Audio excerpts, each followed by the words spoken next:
આણંદ જિલ્લાના ખંભાતમાં દરિયાએ પોતાના સીમાડા વધાર્યા છે। 40 વર્ષ પહેલા દૂર ગયેલો દરિયો હવે ફરીથી પુનઃ શહેર તરફ આગળ વધી રહ્યો છે। દરિયાનું પાણી આગળ વધતા કાંઠા વિસ્તારોના ગામડાઓમાં જમીનનું ધોવાણ થવા લાગ્યું છે। 40 વર્ષ પછી ફરીથી ભૌગોલિક સ્થિતિ બદલવા લાગી છે। ગ્લોબલ વોર્મિંગ અને વધતા તાપમાનના લીધે દરિયો આગળ આવી રહ્યો છે। 40 વર્ષ પછી જે દરિયો પહેલા 7 થી 8 કિલોમીટર દૂર હતો તે હવે માત્ર 700-800 મીટરની દૂરી પર છે અને આવનારા દિવસોમાં ખંભાતનો દરિયો કેટલો આગળ વધશે તે કહેવું મુશ્કેલ છે।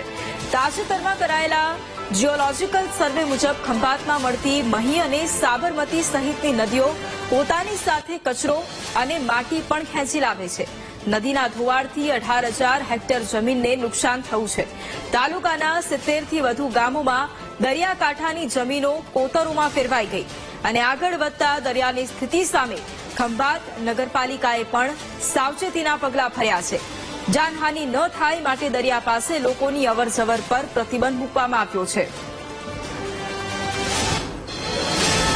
આણંદ જિલ્લાના ખંભાતના દરિયા કિનારે સાગર તટ રક્ષકના જવાનોએ અમારા ખંભાત નગરપાલિકામાં જાણ કરેલી કે ભાઈ ભરતીના સમયે જે પાણીનો પ્રવાહ આવે છે ત્યારે ભેખડો ઘસી પડે છે।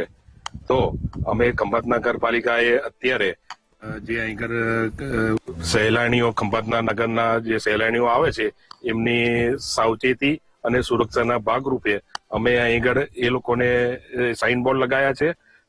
3 સાઇનબોર્ડ લગાયા છે અને એ લોકોને નીચે જવાની ના પણ પાડી છે અને સાગર તટ રક્ષકોને અમે પણ એ લોકોને સૂચના આપેલી છે કે કોઈ પણ અહીં આવે એ લોકોને નીચે નહીં જવા દેવા। ઘણા સમય એટલે કે 10-15 વર્ષ પહેલા પણ આ જ સ્થિતિ સર્જાયેલી હતી। ખંભાતે પૌરાણિક બંદર હતું। 70 વર્ષ પહેલા ખંભાતની અંદર અનેક દેશોના જહાજો અહીંયા લંગારવામાં આવતા હતા અને દિન પ્રતિદિન નદીઓ અને સમુદ્રમાં કાપ વધવાને કારણે એ ખંભાતના દરિયાની અંદર એ કાપ ઠલવાને કારણે અમારો દરિયો છીછરો બન્યો।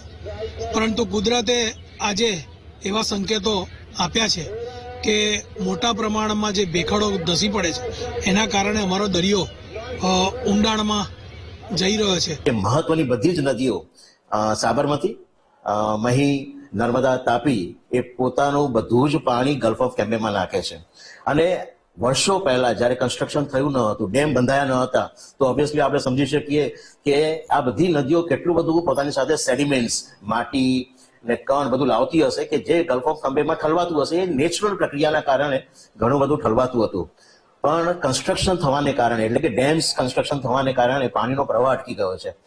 પાણીનો પ્રવાહ જે નેચરલ વેમાં આવવો જોઈએ ગલ્ફ ઓફ કેમ્બેમાં એ આવતો નથી અને એની સાથે સેડિમેન્ટ્સ ન આવે તો ઓબ્વિયસલી ડિપોઝિશન એક્ટિવિટી જે ત્યાં પથરાતા હોય સેડિમેન્ટ્સ નેચરલી ત્યાં પથરાતા નથી। એક આ પ્રક્રિયા અફેક્ટ થઈ છે, કુદરતી રીતે અફેક્ટ થઈ છે। પણ બીજું શું થયું છે, ગ્લોબલ વોર્મિંગની પ્રક્રિયાઓ પણ થઈ રહી છે અને જે ગલ્ફ ઓફ કેમ્બેનું જે મુખ છે અરેબિયન સીમાં છે ત્યાંથી જે પ્રવાહો આવે છે અથવા હવા આવે છે તો એ હવાને કારણે દરિયાકાંઠે ગલ્ફ ઓફ કેમ્બેની આસપાસના બધા વિસ્તારોમાં ઇરોઝનની પ્રક્રિયા, ખવાણની પ્રક્રિયા, ધોવાણની પ્રક્રિયા એ વધી છે।